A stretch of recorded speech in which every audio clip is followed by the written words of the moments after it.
நீங்களும் நானும் கிருபையினாலே விசுவாசத்தினாலே விசுவாசத்தை கொண்டு நாம் ரட்சிக்கப்பட்டிருக்கிறோம். நாம் ரட்சிக்கப்பட்டது கிருபை. நீங்களும் நானும் அவரை தெரிந்து கொள்ளவில்லை, அவர் நம்மை தெரிந்து கொண்டார்.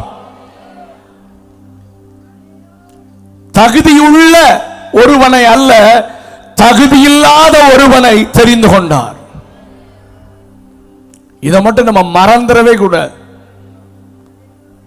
பாவிகளாக துரோகிகளாக வாழ்ந்த நம்மை நமக்காக அவர் சிலுவையிலே ரத்தம் சிந்தினார். பாவியாக இருந்த என்னை தேடி வந்தார், என்னை ரட்சித்தார், தம்முடைய பிள்ளையாக மாற்றிவிட்டார். பாவியான என்னை. அதனால்தான் நான் அநேக ஆண்டுகளுக்கு முன்பதாக இவ்விதமாக ஒரு பாடலை எழுதினேன். உங்களுக்கு தெரியும், என்னோடு கூட சேர்ந்து பாடுறீங்களா? பாவியான என்னையும் உன் பிள்ளையா மாற்றினீர். எத்தனை பேர் உணர்ந்து ஆண்டவரை பார்த்து சொல்ல முடியும்? சொல்லுங்க. பாவியான என்னையும் உன் பிள்ளையாய். திரும்ப சொல்லுங்க. பாவியான என்னையும் உன் பிள்ளையாய். நீ நல்லவர், சர்வ வல்லவர், உம்மை போல் வேறு தேவனில்லை. ஆண்டவர் பார்த்து சொல்லுங்க பார்க்கலாம். நீ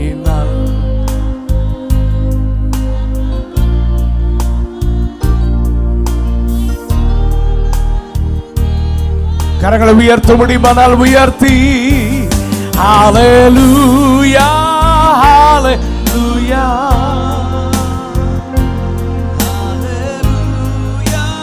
ஹல்லேலூயா.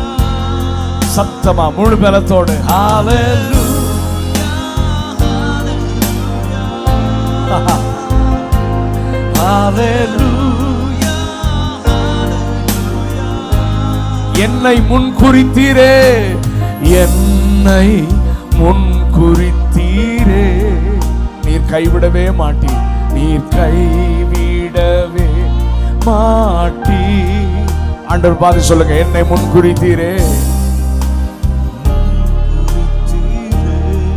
ஓ நீர் கை.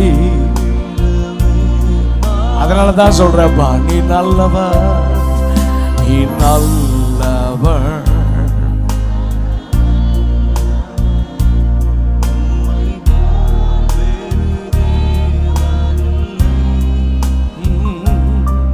நீ நல்லவர். ரகதரபஷகதயந்தரனமா. கரங்களை உயர்த்த முடியுமானால் உயர்த்தி முழு பலத்தோடு சத்தமாக. நீர் என்னை தெரிந்து கொண்டதற்காக ஸ்தோத்திரம், என்னை ரட்சித்ததற்காக ஸ்தோத்திரம். பாவியான என்னை உம்முடைய பிள்ளையாக மாற்றினதற்காக ஸ்தோத்திரம் ஆண்டவரே. தகுதி இல்லாத என்னை தகுதிப்படுத்தினீரே, ஸ்தோத்திரம்.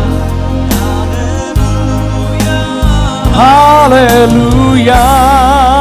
பாவியான என்னை, தகுதி இல்லாத என்னை, ஆமென், கர்த்தர் நம்மை தேடி வந்து ரட்சித்து அபிஷேகித்து அவருடைய பிள்ளையாக மாற்றி சர்வ சங்கமாகிய சபை, முதற் பேரானவர்களுடைய சபையிலே கர்த்தர் நம்மை கொண்டு வந்து சேர்த்து விட்டார். அதற்கு நாம் பாக்கியவான்கள் அல்ல, தகுதி உள்ளவர்கள் அல்ல, ஆனால் நம்மை தகுதி ஆக்கிவிட்டார்.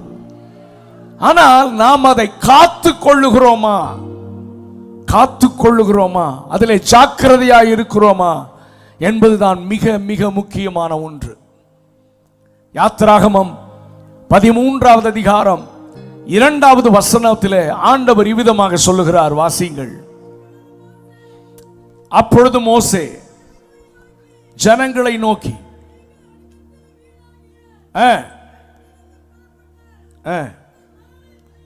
ஓ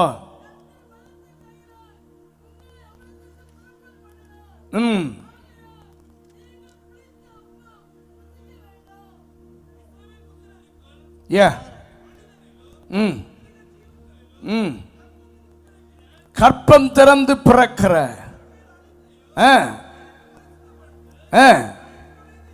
ஆமென். எனக்கு பரிசுத்தப்படுத்து, அது சொல்லுங்க என்னுடையது, என்னுடையது. முதற் பேர் அனைத்தும் ஆண்டவர் உரிமை கொண்டாடுகிறார்.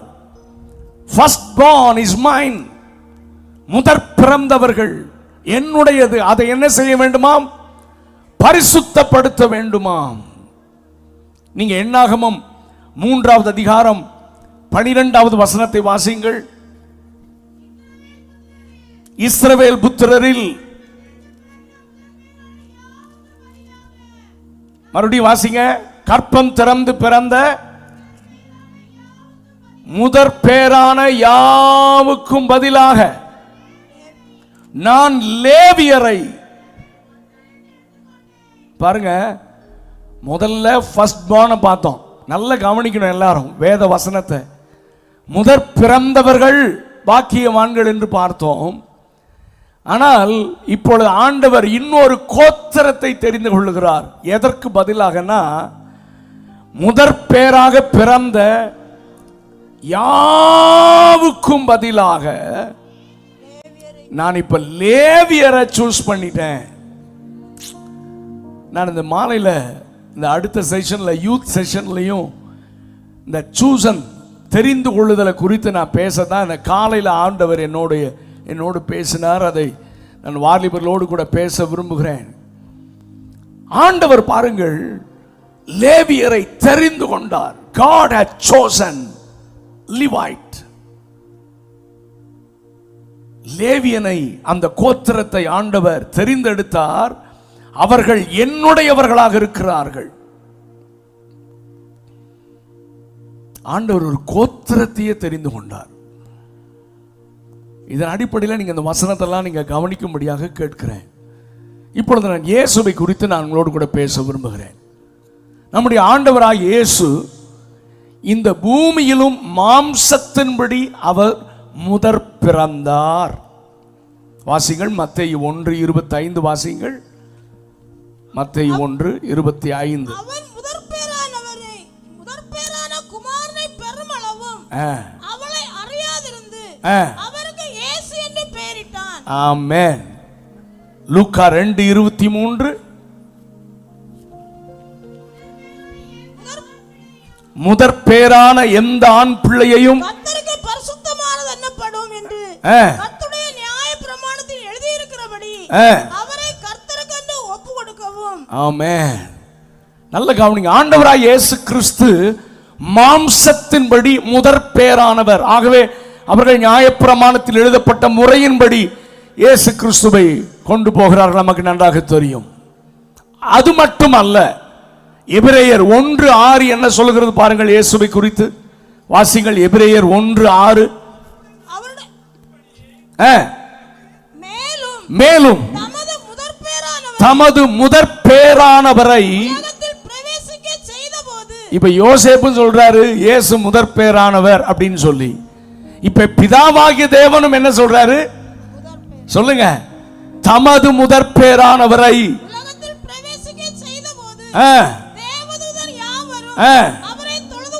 அவரை தொழுது கொள்ள கடவர்கள் என்றார். சரி, அது மட்டும் அல்ல. இப்ப கொலோசியர் 1வது அதிகாரம் 18வது வசனத்தை வாசியுங்கள். அவரே சபையாகிய சரீரத்திற்கு தலையானவர், எல்லாவற்றிலும் முதல்வராயிருக்கும்படி அவரே ஆதியும் மரித்தோரிலிருந்து எழும்பினதிலும். 3 காரியத்தை சொன்னேன். 1, மாம்சத்தின்படி யோசேப்பிற்கு அவர், எல்லாரும் பேசுங்க, முதற் பேரானவர். 2வது, பிதாவாகிய தேவனுக்கு அவர், சொல்லுங்க, எல்லாரும் பேசணும் சத்தமா, முதற் பேரானவர். 3வதாக, மரித்தோரிலிருந்து எழுந்ததிலும் ஒரு அல்லேலூயா சத்தமா சொல்லுங்க. இதைத்தான் வெளிப்படுத்தின விசேஷத்திலையும் 1வது அதிகாரம் 5வது வசனம் இவ்விதமாக சொல்லுகிறது. வாசிகள். Revelation chapter 1 verse 5. உண்மையுள்ள சாட்சியும் அவனிங்க மரித்தோரிலிருந்து எழும்பினவர் என்று எழுதப்பட்டிருந்தது. அங்க எழுந்த, ஆனா இங்க எழுதப்பட்டிருக்கு மரித்தோரிலிருந்து முதற் பிறந்தவரும் இயேசு கிறிஸ்து என்று எழுதப்பட்டிருக்கிறது. ஓகே, நீங்க இந்த ஃபர்ஸ்ட் பார்ன நீங்க நல்லா அண்டர்ஸ்டாண்ட் பண்றதுக்காக தான் இந்த வார்த்தைகள் எல்லாம் நான் முகவுரையாக சொன்னேன். அப்போ முதற் பிறந்தவர்கள் என்ற ஒரு பெரிய லிஸ்ட்டை நம்ம பார்த்தோம். ரெண்டாவது, ஆண்டவர் தெரிந்தெடுத்தார் என்ற ஒரு கோத்திரத்தை நம்ம பார்த்தோம். முதற் பிறந்ததினால் அல்ல, தேவன் தெரிந்தெடுத்ததினால் இவன் முதற் பேரானவனாக மாற்றப்பட்டான். லேவி கோத்திரத்தை கர்த்தர் எப்படி சூஸ் பண்ணாரோ அதே போலதான் உங்களையும் என்னையும் மாம்சத்தின்படி முதற் பிறந்தவர்கள் என்கிற தகுதி நமக்கு இல்லாவிட்டாலும் ஆண்டவர் கிருபையினாலே நம்மை முதற் பேரானவர்களாக அவர் தெரிந்து கொண்டார். ஆகவே முதற் பேரானவர்களின் சர்வ சங்கமாகிய சபையிடத்தில் நம்மை கொண்டு வந்து சேர்த்து விட்டார். நல்ல கரங்களை உயர்த்தி சத்தம் அவர் அல்லேலூயா சொல்லலாமா? ஹல்லேலூயா. சரி, இப்போ நான் முதல்ல சொன்னேன், நம்ம முதல்ல பிறக்கணும். அதை அந்த பிரிவிலேஜை கர்த்தர் நமக்கு தருகிறார். இரண்டாவதாக அதை காத்து கொள்ள வேண்டும். ஆனால் பழைய ஏற்பாட்டிலே முதற் பிறந்தவர்கள் அல்லது அந்த பிரிவிலேஜ் சேஷ்டபுத்திர பாகம், அந்த ரைட்ஸ், பர்த் ரைட்ஸ், அதுக்கு பேரு பர்த் ரைட்ஸ். நான் பிறந்ததினால் எனக்கு இந்த உரிமை உண்டு என்கிற அந்த உரிமை, அது மாறாத பிரமாணம். ஆண்டவர் நியாயப்பிரமாணத்திலே மிக தெளிவாக எழுதி கொடுத்திருந்தார். அது யாராலும் மாற்ற முடியாது. No one can change. அந்த உறுதியோடு வாழ்ந்தவர்கள் அதனுடைய வேல்யூ, அதனுடைய அருமை, அந்த காரியங்களை புரியாமல் அதை இழந்து விட்டார்கள். அது நமக்கு எச்சரிக்கையாக எழுதப்பட்டிருக்கிறது. பைபிள் சொல்லுகிறது, நாம் ரட்சிக்கப்பட்டால் போதாது. ஒன் சேவ்ட் அல்ல, ஒரு முறை ரட்சிக்கப்பட்டேன் என்கிறது வாழ்க்கை அல்ல கிறிஸ்தவ வாழ்க்கை. பவுல் சொல்லுகிறான், நான் அனுதினமும் சாகிறேன். ஆண்டவர் சீக்கிரமாக வரப்போகிறார். அவருடைய ரகசிய வருகை சீக்கிரமாக இருக்க போகிறது. ஆயத்தமாயிருக்கிறவர்கள் மட்டும்தான் அப்படியே ரகசிய வருகையில் எடுக்கப்படுவோம். கர்த்தர் சிநேகிக்கிற பரிசுத்தம், கர்த்தர் விரும்புகிற வாழ்க்கை, சத்தியத்தை வசனத்தை வாழ்க்கையாக மாற்றி கிறிஸ்துவை அறிகிற அறிவின் வாசனையை வெளிப்படுத்துகிற சாட்சி உள்ள வாழ்க்கை வாழ்கிற ஒரு சிலர்தான் ரகசிய வருகையிலே எடுக்கப்படுவார்கள். சர்ச்சுக்கு வர்றவங்க அத்தனை பேரும் அல்ல. கிறிஸ்தவர்கள் என்று கிறிஸ்தவ குடும்பத்தில் இருக்கிறவர்கள் மற்ற எல்லாரும் அல்ல. நம்முடைய கையில் எடுத்து கொடுத்துட்டு எழுதி கொடுத்திருக்கிற இந்த சத்திய ஜீவ வசனங்களை யார் கை கொள்ளுகிறார்களோ, வசனத்தின்படி வாழ்கிறார்களோ, நான் பரிசுத்தராய் இருக்கிறது போல நீங்களும் எனக்கேற்ற பரிசுத்தமுள்ளவர்களாய் இருங்கள் என்று ஆண்டவர் கட்டளையிட்டாரே, அந்த பரிசுத்தத்திற்கு நம்மை பரிபூர்ணமாக ஒப்புக் கொடுத்து நமக்குள் எழும்புகிற எல்லா மாம்ச சிந்தனைகளையும் சிறைப்படுத்தி தேவனுக்கு முன்பதாகவும் மனுஷனுக்கு முன்பதாகவும் குற்றம் சாட்டப்படாதவர்களாக வாழ்கிற வாழ்க்கை வாழ்கிற ஒரு கூட்டத்தை சேர்க்கத்தான் கர்த்தர் சீக்கிரமாக வரப்போகிறார். ஏதோ இந்த கடைசி நாட்களிலே ஆசீர்வாதங்கள், இந்த இம்மைக்குரிய காரியங்களையே சபை கேட்டுக்கொண்டிருக்கிறது. ஆனால் பைபிள் சொல்லுகிறது, முதலாவது நீ தேவனுடைய ராஜ்யத்தையும் நீதியும் தேடு. இந்த உலக ஆசீர்வாதங்களை மனசுல இருதயத்துல சுமந்துட்டு இருக்காத. எதிர்காலத்தை குறித்து கவலையோட உட்கார்ந்து இருக்காத. என் பிள்ளைகளுடைய வாழ்க்கை இம்மைக்குரிய காரியங்கள் இனி எல்லாருடைய இருதயத்தையும் ஆட்கொண்டிருக்கிறது. ஆனால் ஆண்டவர் சொல்றார், அதெல்லாம் என் மேல வச்சிருப்பா, அதெல்லாம் லீவ் இட், அதெல்லாம் நான் பார்த்துக்குவேன். ஏன்னா நீ என்னுடைய பிள்ளை, என் ரத்தத்தையே உனக்கு கொடுத்த, இதெல்லாம் செய்ய மாட்டேனா? ஏன் இதை பத்தி யோசிச்சுட்டு இருக்கிற? நீ யோசிக்க வேண்டிய ஒன்றே ஒன்று, தேவனுடைய ராஜ்யத்திலே நீ கைவிடப்பட்டு விடக் கூடாது. என் பிரசங்கத்தில் ஒரு பிரசங்கத்தில் கூட உலக ஆசீர்வாதத்தை பத்தி பேசுறதே கிடையாது. ஏன்னா எனக்கு தெரியும், தேவ ராஜ்யத்தை பேசினா அல்லது அதை ஜனங்கள் முதலாவது வச்சுட்டாங்கன்னா இந்த உலகத்தில் யாரையும் குறைவோடு கர்த்தர் நடத்த மாட்டார். எல்லா தேவைகளையும் கர்த்தர் சந்தித்து உங்களை ஆச்சரியமாக நடத்துவார். இதுதான் வேதம், இதுதான் கிறிஸ்தவம். உலக ஆசீர்வாதங்களை பேசி பேசி பேசி தேவ ஜனங்கள் மேலானவைகளை பார்க்க மறந்து விட்டார்கள். இன்றைக்கு நீங்கள் நல்ல சபையில் வைக்கப்பட்டிருக்கிறீர்கள். இந்த கிருபாசன ஊழியங்களை குறித்து நான் நன்கு அறிந்திருக்கிறேன். நன்றாக நித்திய பரலோக ராஜ்யத்தை குறித்த அதிகமான வார்த்தைகளை நீங்கள் கேட்கிறீர்கள். ஆனால் நாம் அதற்கு ஆயத்தமாக வாழ்வது நம்முடைய பொறுப்பு. நிறைய ஊழியர்கள், நிறைய தேவ மனிதர்கள் உங்களுக்கு ஊழியம் செய்கிறாங்க. நம்ம கையில் பைபிள் இருக்கு, நிறைய பிரசங்கங்களை கேட்கிறோம்.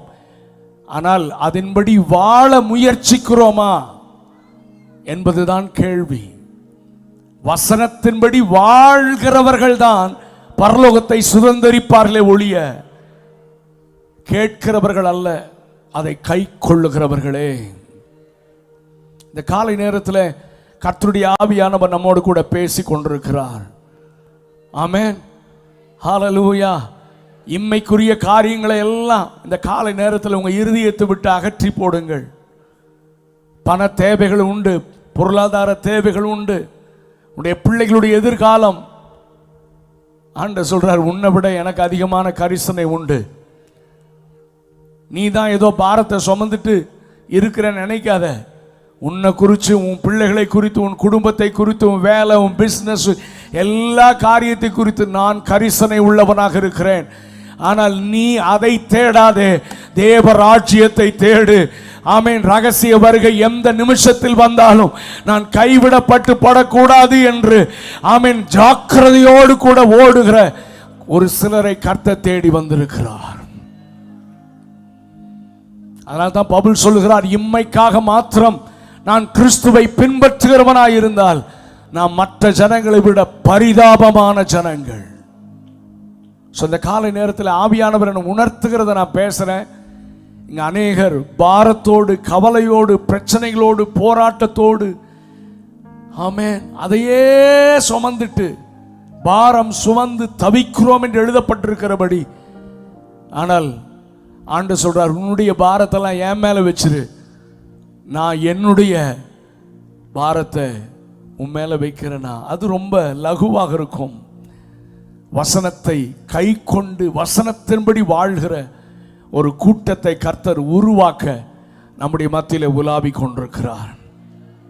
ஹல்லேலூயா, ஆமென்.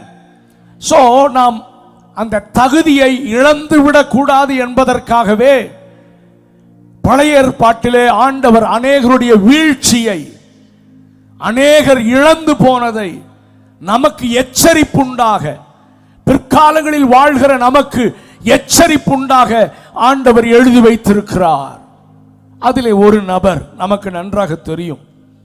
ஆதியாகமம் 49வது அதிகாரம் 3வது 4வது வசனத்தை வாசிக்கலாம். கவனிங்க, யாக்கோபு தன்னுடைய முதற் பேரான குமாரனை பார்த்து சொல்கிறான், ரூபனே, நீ என் சேஷ்ட புத்திரன்.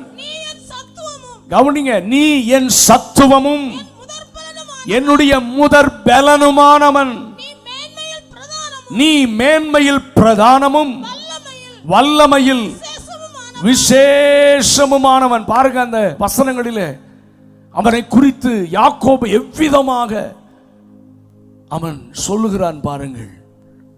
நீ என் சேஷ்டபுத்திரன், நீ என் சத்துவம், நீ என் முதற் பெலன், நீ மேன்மையில் பிரதானமும் வல்லமையில் விசேஷமுமானவன்.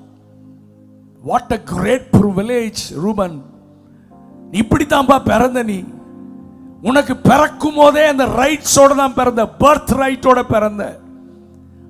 ஆண்டவர் கொடுத்த ரைட் நான் கொடுத்ததில்லை. நியாயப்பிரமாணத்தில் ஆண்டவரே உனக்கு அந்த ரைட்ஸை கொடுத்திருந்தார். நீ விசேஷமாக ஆண்டவர் உன்னை உருவாக்கினார். நீ பிறந்தாய். ஆனால் அடுத்த வசனம் வாசியுங்கள். தண்ணீரை போல தளம்பினவனே, தண்ணீரை போல தளம்பினவனே. பேதுருவை பார்த்து ஆண்டவர் சொல்லுகிறார், நீ எப்படி இருக்கிறாய்? சீமோனாய் இருக்கிறாய். எப்படி இருக்கிறாய்? பேதுரு, நாணலை போல இருக்கிறாய், கடற்கரை மணலை போல இருக்கிறாய். ஒரு ஸ்டேபிள் லைஃப் கிடையாது.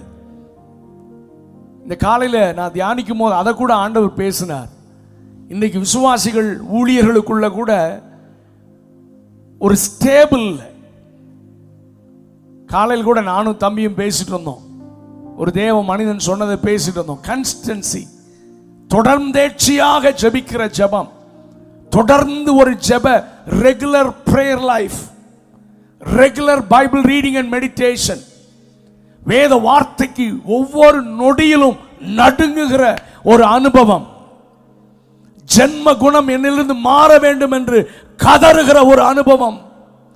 இயேசுவை போல நான் மாற வேண்டும், தேவ சித்தத்தை நான் செய்ய வேண்டும் என்கிற நடுக்கம், பயம், கர்த்தருக்கு பயப்படுகிற பயம் ஒரே போல நமக்குள் இருக்கிறதான்னு செக் பண்ணி பாருங்க. ஒரே மாதிரி இருக்கிறோமா? நீங்க பழைய ஏற்பாட்டில் இஸ்ரவேல் ஜனங்களை பார்த்தீங்கன்னாலும் அவர்கள் இப்படித்தான் தளம்பிக் கொண்டே இருந்தார்கள். யாதாவது ஒரு ஆசாரியனோ தீர்க்கதரிசியோ வந்து கர்த்தருடைய எச்சரிப்பின் வார்த்தையை சொல்லிவிட்டால் நடுங்கி மனம் திரும்பி அங்கே ஒரு பெரிய ரிவைவல் உண்டாகும். ஆனால் அதற்கு பிறகு திரும்ப அவர்கள் தேவனை விட்டு விலகிவிட்டார்கள், பின்வாங்கி போனார்கள், திரும்ப பாவம் செய்தார்கள். ஆண்டவர் பார்த்தார், என்னடா பண்றது? சரி, திரும்ப அடிமைத்தனத்துக்கு ஒப்புக்கொடு, பாபிலோன் ராஜாட்ட கொடுத்துரு, மீதியானியன்ட்ட ஒப்பு கொடுத்துரு, பெலிஸ்தங்கிட்ட ஒப்பு கொடுத்துரு. மறுபடியும் அடிமைத்தனம், மறுபடியும் சிறையின் அனுபவம், மறுபடியும் கதறல், பிரச்சனைகள், பாடுகள். ஆண்டவர் அனுமதிக்கும் பொழுதுதான் கதறி மனம் திரும்புகிற அனுபவம். ஆனால் அந்த மனம் திரும்பி நாம் எடுத்த தீர்மானங்களை கரெக்டா நம்ம ஃபாலோ பண்றோம்னா கிடையாது. பிசாசு நம்மை தளம்ப, ஒரு ஸ்டேபிள் இல்லாம ஒரு ஆவிக்குரிய வாழ்க்கையை வாழ நம்மை தடுமாற செய்து கொண்டிருக்கிறான். நீங்க கவனிங்க. நான் சொல்றேன், இந்த கன்வென்ஷன் கூட்டங்களில் கர்த்தர் உங்களோடு கூட பேசிக்கொண்டே இருக்கிறார், பேசுகிறார். ஆனால் அந்த வார்த்தையை கை கொண்டு அதற்கு ஒப்பு கொடுத்து எடுக்கிற தீர்மானத்தில் நீங்கள் உறுதியாக நிற்க ஆண்டவர் விரும்புகிறார்.